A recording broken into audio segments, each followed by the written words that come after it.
حضرت عمر فاروق رضی اللہ عنہ یہ فرماتے ہیں کہ میں ملک شام گیا، وہاں ملک شام تجارتی سفر سے اپنے قافلے کے ساتھ جو ساز و سامان بیچنا تھا خریدنا تھا وہ بیچا خریدا۔ جب ہم واپس آنے لگے تو میں نے اپنے قافلے کے ساتھیوں سے کہا مجھے کوئی ضرورت ہے اور کوئی ضروری کام رہ گیا ہے، آپ چلو میں ذرا ضرورت پوری کر کے آتا ہوں۔ لہٰذا میں ملک شام کے بازار میں گیا۔ میں بازار میں کھڑا ہوا تھا، پیچھے مڑ کر دیکھتا ہوں تو ایک بطریق اور ایک پادری بڑا دیو ہیکل طاقتور اور بڑا میرے پیچھے سے اس نے گردن پکڑ لی۔ میں نے چھڑانے کی کوشش کی لیکن نہ چھڑا سکا، یہاں تک کہ مجھے پکڑ کر وہ اپنے ایک عبادت خانے کے اندر لے گیا اور وہاں اس نے مجھے ایک کدال دی، ایک پھاوڑا دیا اور وہاں مٹی کا ایک بہت اونچا تودا اور ڈھیر جو تہ بتہ مٹی وہاں جمی ہوئی تھی، جمع تھی۔ مجھ سے یہ کہہ کر چلا گیا کہ تمہیں اس مٹی کو یہاں سے منتقل کرنا ہے دوسری جگہ، اور وہ جگہ بھی بتا دی۔ اب میں نے کوئی کام نہیں کیا، بیٹھا رہا سوچتا رہا، یہاں تک کہ جب وہ شام کو آیا اس نے کہا تم نے کوئی کام نہیں کیا، اور زور سے گھونسا میرے سر کے بیچ میں اس نے مارا۔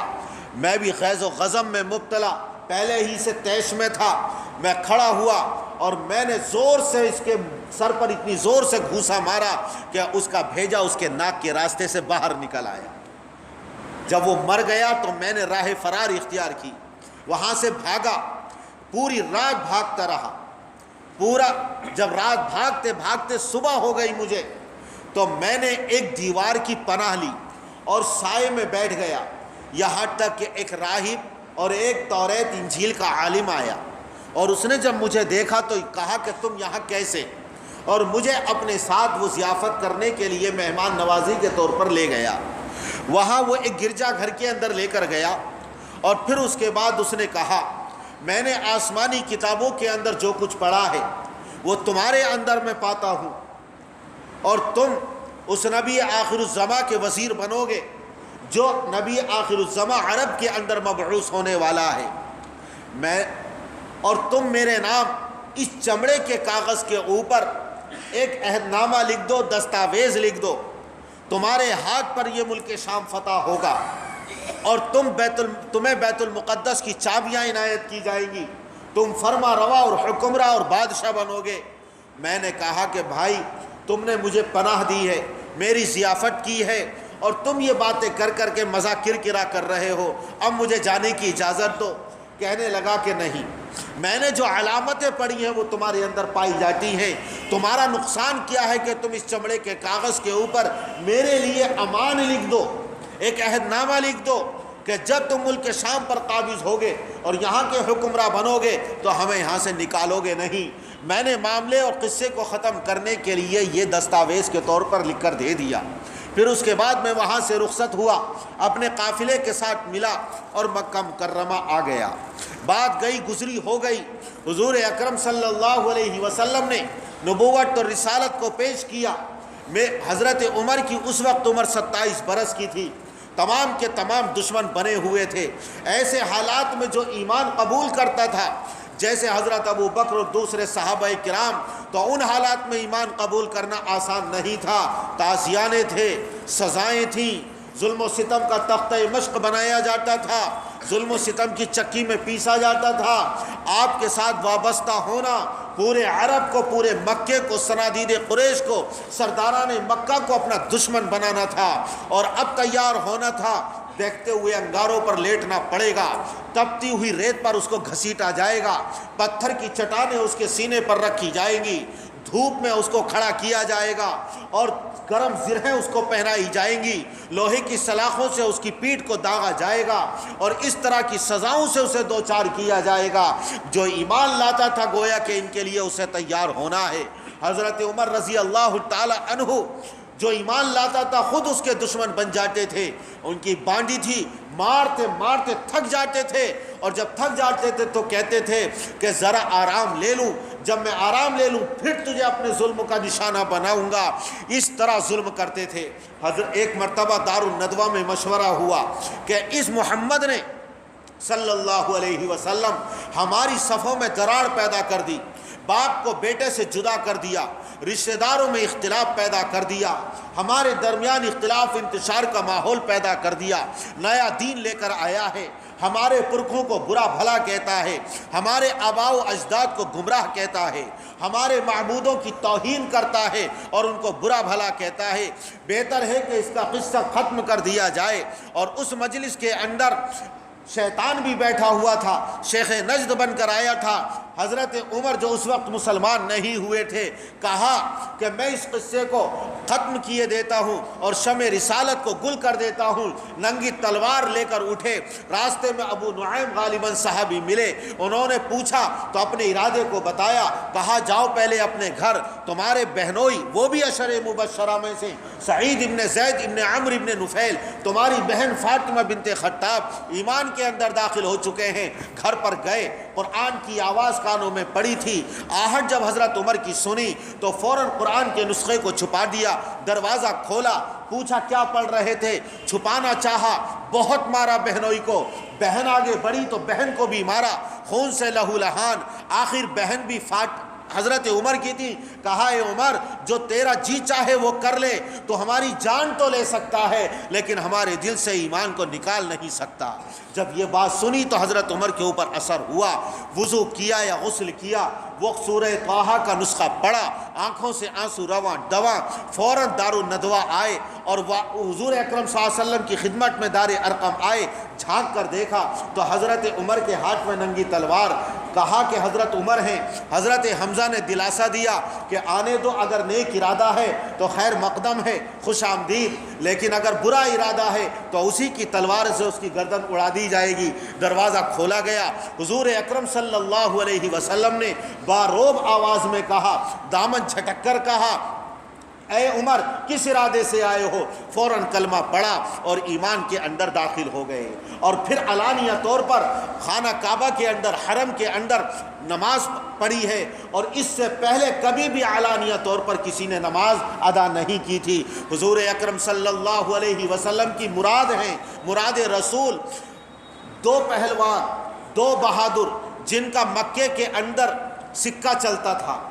ایک تو ابو جہل، دوسرے حضرت عمر۔ حضور اکرم صلی اللہ علیہ وسلم دعائیں مانگتے تھے، اللہم اید الاسلام بعمر ابن الخطاب او بعمر ابن ہشام، یا اللہم اعز الاسلام بعمر ابن الخطاب او بعمر ابن ہشام، اے اللہ عمر ابن الخطاب کے ذریعے اسلام کو طاقت عزت عطا فرما، یا ابو جہل کے ذریعے عزت عطا فرما۔ پھر آپ نے نامزد کر کے حضرت عمر کا نام لے کر دعا کی کہ اے اللہ حضرت عمر کے ذریعے ایمان کو طاقت اور عزت عطا فرما۔ اللہ تعالیٰ نے دعا قبول فرمائی، مراد رسول بنے، ایمان کے اندر داخل ہوئے، اور پھر ہجرت بھی حضور اکرم صلی اللہ علیہ وسلم کے لیے کی، تمام خفیہ طور پر کرتے رہے، لیکن حضرت عمر نے علانیہ طور پر کی ہے۔ کفار مکہ اور صنادید قریش کے سامنے آئے اور یہ کہا کہ میں ہجرت کر رہا ہوں، جو چاہے میرا راستہ روک لے، جس کو اپنی بیوی کو بیوہ نہیں بنانا ہے، جو اپنی بیوی کو بیوہ بنانا چاہتا ہے، اپنے بچوں کو یتیم بنانا چاہتا ہے، تو وہ میرا راستہ روک کر دکھائے۔ کسی کی ہمت نہ ہوئی کہ حضرت عمر رضی اللہ تعالیٰ عنہ کا راستہ روکتے، اور پرامن طریقے سے انہوں نے ہجرت کی اور مدینہ منورہ آئے۔ حضور اکرم صلی اللہ علیہ وسلم نے بہت سارے فضائل حضرت عمر رضی اللہ تعالی عنہ کے احادیث شریفہ میں ارشاد فرمائے ہیں۔ آپ نے فرمایا ان اللہ جر الحق علی لسان عمر وقلبہ، اللہ تعالیٰ نے حضرت عمر کی زبان پر اور ان کے دل پر حق کو جاری کر دیا ہے۔ ما یقول الا الحق، جب بولتے ہیں حق بولتے ہیں۔ حضرت عمر کے بارے میں فرمایا لو کان بعدی نبی لکان عمر، اگر میرے بعد نبوت کا دروازہ بند نہ ہوتا تو نبوت سے حضرت عمر کو سرفراز کیا جاتا، لیکن چونکہ نبوت کا سلسلہ ختم کر دیا گیا ہے۔ حضور اکرم صلی اللہ علیہ وسلم نے فرمایا اے عمر تمہاری شان تو وہ ہے جس راستے سے تم گزرتے ہو شیطان بھی راستہ بدل کر چلتا ہے۔ حضور اکرم صلی اللہ علیہ وسلم نے ایک مرتبہ خواب دیکھا اور صبح کو صحابہ کرام سے بیان کیا کہ میں نے یہ خواب دیکھا ہے کہ میرے سامنے بہت سارے لوگ پیش کیے گئے اور وہ کرتے اور کپڑے پہنے ہوئے ہیں، کسی کا کرتا تو اس کے سینے تک ہے، کسی کا اس سے نیچے، کسی کا اس سے نیچے۔ لیکن جب حضرت عمر رضی اللہ عنہ کو پیش کیا گیا تو ان کا کرتا اتنا لمبا ہے، اتنا لمبا ہے کہ زمین پر گھسیٹ کر چل رہے ہیں اور زمین پر گھسٹتا ہوا چل رہا ہے۔ کیا تعویل لی اور کیا تعبیر تھی؟ اس کی تعبیر یہ کہ دین کے اندر مضبوط ہوں گے، اور اسی لیے آپ نے فرمایا اشدہم فی امر اللہ عمر، صحابہ کرام میں سب سے زیادہ سخت دین کے معاملے میں حضرت عمر رضی اللہ تعالی عنہ ہیں۔ حق بات کہتے تھے، اور حق بات کہنے نے حضرت عمر کے اپنوں کو بھی نہ چھوڑا، پرایوں کو بھی نہ چھوڑا۔ پرائے تو پرائے تھے ہی، لیکن اپنوں کے بارے میں بھی حق بات کہتے تھے، جس کی وجہ سے کبھی کبھار ان کو بھی وہ باتیں ناگوار گزرتی تھیں۔ حضرت عمر رضی اللہ تعالی عنہ نے کبھی کسی کی پرواہ نہ کی۔ حضور اکرم صلی اللہ علیہ وسلم کی ایک زوجہ مطہرہ ہیں، حضور اکرم صلی اللہ علیہ وسلم کو مشورہ دیا کہ اللہ کے رسول، آپ کے گھر میں نیک بھی آتے ہیں اور ایسے ویسے بھی آتے ہیں، منافق بھی آتے ہیں، میری رائے یہ ہے کہ آپ ازواج مطہرات کو پردے کا حکم کر دیں۔ تو وہ زوجہ مطہرہ کہنے لگی، اے عمر تمہاری اتنی ہمت، قرآن کریم ہمارے بستر پر ہمارے گھر میں نازل ہوتا ہے، اللہ وحی ہمارے گھروں میں نازل کرتا ہے، اور تم ہمیں حکم دے رہے ہو، اللہ کے رسول کو مشورہ دے رہے ہو۔ اللہ تبارک و تعالی نے قرآن کریم کی آیت نازل فرمائی، یا ایھا النبی قل لازواجک و بناتک و نساء المؤمنین یدنین علیہن من جلابیبہن، اور دوسری آیت کہ آپ فرما دیجئے اپنی بیویوں سے کہ جب کوئی ان سے کوئی سامان مانگے، اذا سألتموہن متاعا فاسألوہن من وراء حجاب، قرآن کریم کی آیت نازل کر دی گئی اور پردے کا حکم اللہ تبارک و تعالیٰ نے دے دیا۔ محدثین نے اور مفسرین نے قرآن کریم کی روشنی میں اور احادیث شریفہ کی روشنی میں 22 مقامات ایسے لکھے ہیں کہ اللہ تبارک و تعالی نے ان 22 مقامات میں حضرت عمر رضی اللہ تعالی عنہ کی تائید فرمائی ہے اور موافقت فرمائی ہے، ان میں سے ایک پردے کے بارے میں۔ اسی طرح جب آپ حجۃ الوداع کے لیے تشریف لے گئے، طواف کرنے کے بعد حضرت عمر نے کہا، اللہ کے رسول مقام ابراہیم پر 2 رکعت نماز ادا کر لیں، میری طبیعت یہ چاہتی ہے۔ اللہ نے آیت نازل فرمائی، وَاتَّخِذُوا مِن مَّقَامِ إِبْرَاهِيمَ مُصَلَّى، مقام ابراہیم کو 2 رکعت نماز پڑھنے کی جگہ مقرر کر لیجئے۔ اسی طرح عبداللہ ابن ابی ابن سلول کا جب انتقال ہوا تو اس وقت حضور اکرم صلی اللہ علیہ وسلم کے پاس اس کا لڑکا جو صحابی تھے وہ آئے، کہا اللہ کے رسول آپ چلیے اور نماز جنازہ پڑھا دیجئے۔ آپ تو رحیم تھے، رحمت للعالمین تھے، آپ تشریف لے گئے۔ حضرت عمر منع کر رہے ہیں، دامن پکڑ رہے ہیں کہ اللہ کے رسول یہ منافق ہے، بے پناہ اذیتیں پہنچائی ہیں، تکلیفیں پہنچائی ہیں، آپ اس کی نماز جنازہ نہ پڑھیں۔ آپ نے کرتا بھی عنایت فرمایا، لعاب دہن بھی اس کے منہ میں رکھا اور اس کی نماز جنازہ بھی پڑھائی۔ اللہ تعالیٰ نے قرآن کریم کی آیت نازل فرما دی کہ آپ ان کی نماز جنازہ نہ پڑھائیں اور ان کی قبر پر کبھی کبھی کھڑے نہ ہوں۔ اللہ تعالیٰ نے حضرت عمر رضی اللہ تعالیٰ عنہ کی تائید فرمائی۔ جب 70 صنادید قریش قید کر کے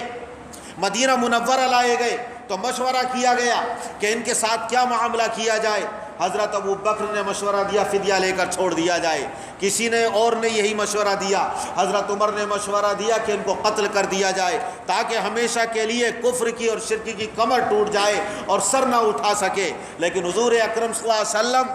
اللہ تعالیٰ نے آپ کو مجسم رحمت بنایا تھا، انا رحمت مہدات۔ اللہ تعالیٰ نے تحفے کے طور پر، ہدیے کے طور پر اللہ کے رسول کو رحمت بنا کر ہمارے لیے اس دنیا کے اندر بھیجا ہے۔ وَمَا أَرْسَلْنَاكَ إِلَّا رَحْمَةً لِّلْعَالَمِينَ لَوْ كُنْتَ فَظًّا غَلِيظَ الْقَلْبِ لَانفَضُّوا مِنْ حَوْلِكَ۔ اللہ تعالیٰ نے ان آیات کریمہ میں اور اللہ کے رسول نے اس حدیث میں رحمت کو بیان کیا ہے، تو آپ کے اندر جذبہ ترحم اور رحمت کوٹ کوٹ کر بھرا ہوا تھا۔ اسی رحمت کے نتیجے میں آپ نے اس بات کو پسند کیا کہ ان کو فدیہ لے کر چھوڑ دیا جائے، امید ہے کہ یہ مسلمان ہو، ایمان کو قبول کر لے۔ اس کے بعد جب جنگ احد ہوتی ہے اور 70 صحابہ کرام جام شہادت نوش کرتے ہیں، حضور اکرم صلی اللہ علیہ وسلم رو رہے ہیں، حضرت ابو بکر رو رہے ہیں، اور آپ یہ فرما رہے ہیں کہ اللہ کا عذاب ان کھجور کے تنوں تک آ گیا، اگر ہمارے درمیان حضرت عمر فاروق رضی اللہ تعالی عنہ نہ ہوتے۔ اور پھر اللہ نے قرآن کریم کی آیت بھی نازل فرمائی، ما کان لنبی ان یکون لہ اسرا، نبی کے لیے یہ مناسب نہیں جب یہ قیدی آ گئے جو سخت دشمن ہیں، جانی دشمن ہیں، بے پناہ ظلم و ستم کے پہاڑ توڑے ہیں، کتنے صحابہ کرام نے ان کی وجہ سے جامع شہادت نوش کیا ہے، اسلام کی اشاعت میں رکاوٹ بنے ہیں، بیوی بچوں کے چھوڑنے انہوں نے مجبور کیا ہے، ان کی وجہ سے آپ نے وطن عزیز کو چھوڑا، اپنے مال و دولت کو چھوڑا ہے، اب جب تمہارے قبضے میں آ گئے تو پھر ان کو کیفر کردار تک پہنچا دیا جائے۔ اللہ تبارک و تعالیٰ نے یہ آیت کریمہ حضرت عمر فاروق رضی اللہ تعالیٰ عنہ کی تائید میں نازل فرمائی۔ حضرت عمر فاروق رضی اللہ تعالیٰ عنہ کے دل پر اللہ تعالیٰ نے حق کو جاری فرما دیا تھا، جو بولتے تھے حق بولتے تھے۔ اللہ تعالیٰ نے آپ کو زہد بھی عطا فرمایا، آپ کو قناعت عطا فرمائی، تدبر اور فراست ایمانی عطا فرمائی، شجاعت اور بہادری عطا فرمائی، توکل عطا فرمایا۔ حضرت عمر فاروق رضی اللہ تعالی عنہ کی وجہ سے اللہ تبارک و تعالی نے اسلام کو شوکت عطا فرمائی، عزت عطا فرمائی، اور وہ جو ملک شام کے اندر اس راہب نے کہا تھا کہ آپ کی وجہ سے اللہ تعالیٰ اسلام کو شان و شوکت عطا فرمائے گا، آپ نبی آخر الزماں کے وزیر بنیں گے اور آپ کی وجہ سے اسلام کو تائید نصیب ہوگی، حضرت عمر فاروق رضی اللہ تعالیٰ عنہ کے دور خلافت میں 22 لاکھ مربع میل پر اسلامی پرچم لہرا رہا تھا۔ اپنے دور خلافت کے اندر ابو عبیدہ ابن الجراح کو بھیجا ملک شام فتح کرنے کے لیے، اسی درمیان خالد ابن ولید رضی اللہ عنہ بھی گئے۔ جب یہ وہاں پہنچے ہیں تو ان کے سر سے پیر تک وہاں کے راہبوں نے اور آسمانی کتابوں کے عالموں نے دیکھا، کہا کہ تمہارا نام کیا ہے؟ کہا خالد ابن ولید۔ کہا تمہارے ہاتھ پر یہ بیت المقدس اور ملک شام فتح نہیں ہوگا۔ تمہارے امیر المؤمنین کا نام کیا ہے؟ کہ عمر ابن الخطاب، کہ وہ آئیں گے تو ان کے ہاتھ پر یہ فتح ہوگا۔ لہٰذا یہاں کے عیسائیوں نے ابو عبیدہ ابن الجراح رضی اللہ تعالیٰ عنہ سے کہا محصور ہونے کے بعد کہ امیر المؤمنین کو بلاؤ اور ہم بخوشی یہ چابیاں ان کے حوالے کر دیں گے۔ یہاں سے قاصد روانہ ہوا، وہاں خبر بھیجی گئی اور وہاں سے حضرت عمر رضی اللہ تعالیٰ عنہ چلتے ہیں، اور کتنا عدل و انصاف، کتنا عدل و انصاف کہ غلام کو ساتھ میں لیا، اونٹ ہے، تھوڑی سی کھجوریں ہیں، پانی کا مشکیزہ ہے، کہنے لگے اگر تم سوار ہو اور میں پیدل چلوں تو میرے اوپر ظلم ہوگا، میں سوار ہوں تم پیدل چلو تمہارے اوپر ظلم ہوگا، دونوں کے دونوں اگر اونٹ پر سوار ہوں گے تو اونٹ پر ظلم ہوگا۔ منزلیں مقرر کر لیتے ہیں، ایک منزل تک تم سوار ہونا، میں پیدل چلوں گا، ایک منزل تک میں سوار ہو جاؤں گا، تم پیدل چلنا۔ اسی طرح منزلیں طے کرتے چلے گئے، اور حضرت ابو عبیدہ ابن الجراح اور اسلامی لشکر اور عیسائیوں کی ایک بہت بڑی فوج اور کھیپ آبادی سے باہر انتظار کر رہی ہے۔ غبار اور دھول اڑتی ہوئی نظر آئی اور اس میں کوئی سوار آ رہا ہے۔ دیکھا جب قریب ہوئے تو ایک اونٹ پر سوار ہے، ایک نکیل پکڑ کر چل رہا ہے۔ جب قریب آئے تو عیسائیوں نے کہا کیا تمہارا امیر المؤمنین وہی ہے کہ جو اونٹ پر سوار ہے؟ تو حضرت ابو عبیدہ نے کہا نہیں، جو اونٹ پر سوار ہے وہ ہمارا امیر نہیں، وہ غلام ہے، امیر تو وہ ہے جو اونٹ کی نکیل پکڑ کر چل رہا ہے۔ قریب آئے تو عیسائیوں نے بخوشی چابی آپ کے قدموں میں ڈال دی اور یہ کہہ کر کہ جو اپنے غلام پر ظلم نہیں کر سکتا، ہمیں یقین ہے اور ہمیں اس کی رعایا بننا پسند ہے کہ وہ اپنی رعایا پر کبھی بھی ظلم نہیں کرے گا۔ اور بیت المقدس اس طرح فتح ہو گیا اور عیسائیوں نے چابیاں حضرت عمر کے حوالے کر دیں۔ اب وہی جس کو اپنے ملک شام میں اور اپنی جاہلیت کے زمانے میں ایک دستاویز کے طور پر لکھ کر آئے تھے، امان لکھ کر آئے تھے، وہ وہی چمڑے پر لکھا ہوا حضرت عمر رضی اللہ تعالی عنہ کا پروانہ لے کر آتا ہے، فرمان لے کر آتا ہے۔ کچھ حضرات تھے تقریباً 17 یا کتنے جو عرب کے اندر لکھنا پڑھنا جانتے تھے، ان میں سے ایک حضرت عمر فاروق رضی اللہ تعالی عنہ بھی ہیں۔ لے کر آیا اور دکھایا کہ اے عمر، تم نے ہم سے وعدہ کیا ہے، تمہارا یہ عہد نامہ ہے، تمہاری طرف سے امان لکھی ہوئی ہے، دستاویز کے طور پر کہ اگر تم ملک شام پر فاتحانہ طور پر غالب آ گئے اور تم ہمارے فرما روا اور حکمراں بنے تو تم ہمیں ملک شام سے بدر نہیں کرو گے، ہمارے گھروں سے نکالو گے نہیں۔ حضرت عمر رضی اللہ تعالی عنہ نے کہا کہ یہ ملک نہ عمر کا ہے اور نہ عمر کے بیٹے کا ہے، یہ ملک اللہ کا ہے، اللہ کا قانون چلے گا اور اللہ کے احکام کا نفاذ ہوگا، جو اللہ نے ہمیں حکم دیا ہے ہم اسی کے مطابق عمل کریں گے۔ تو حضرت عمر رضی اللہ تعالی عنہ اس طرح عدل و انصاف کرنے والے بھی کہ غلام کے اوپر بھی ظلم نہیں بلکہ پوری برابری کا اس کو حق دیا، اور ایسا عدل و انصاف کہ ایک جبل ابن ایہم غسانی ایک بادشاہ تھا، غسانی بادشاہ فرما روا، اسلام کے اندر داخل ہوا، مدینہ آیا، اجازت طلب کی عمرے کے لیے جانے کی، عمرہ کیا، طواف کرتے کرتے غالباً قبیلہ غفار کا ایک بیچارہ دیہاتی آدمی تھا، تو اس شہزادے یا اس امیر بادشاہ کے چوغے پر اور اس کی چادر پر اس کا پیر پڑا، اسے بڑی اپنی توہین محسوس ہوئی، پلٹ کر زور سے اس دیہاتی کے تماچا مارا، بیچارہ گر پڑا، فریاد لے کر حضرت عمر کے پاس آیا، حضرت عمر نے طلب کر لیا، مختصراً یہ حضرت عمر نے کہا تم نے اس کے مارا ہے کہ ہاں، یا تو یہ معاف کرے ورنہ تمہارے چہرے پر اسی طرح تھپڑ مارے گا۔ اب اسے بڑی توہین محسوس ہوئی کہ میں بادشاہ ایک سلطنت کا اور میرے یہ تھپڑ مارے ایک دیہات کا معمولی انسان، کہا کہ مجھے رات میں سوچنے سمجھنے کا موقع دیا جائے، لہٰذا حضرت عمر نے کہا ٹھیک صبح آپ اپنا فیصلہ بتا دینا۔ راتوں رات مرتد ہو کر بھاگ گیا، اور جب اپنے ملک پہنچا تو وہاں بڑی خوشیاں منائی گئیں کہ ہمارا بادشاہ اور فرما روا واپس آ گیا ہے۔ اس کے بعد کچھ زمانے کے بعد کوئی تجارتی قافلہ عرب کا وہاں گیا،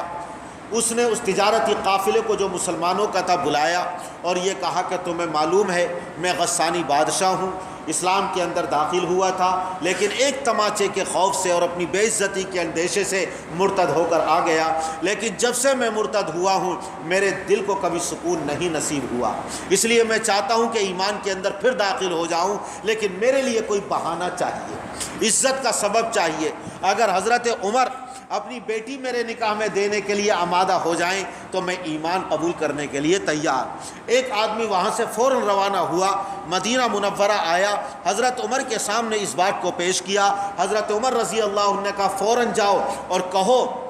کہ عمر اپنی بیٹی سے نکاح کرنے کے لیے تیار ہے، عمر ایسے اس کام کے لیے ایک نہیں اپنی 1000 بیٹیوں کو بھی قربان کر دے گا۔ اور جب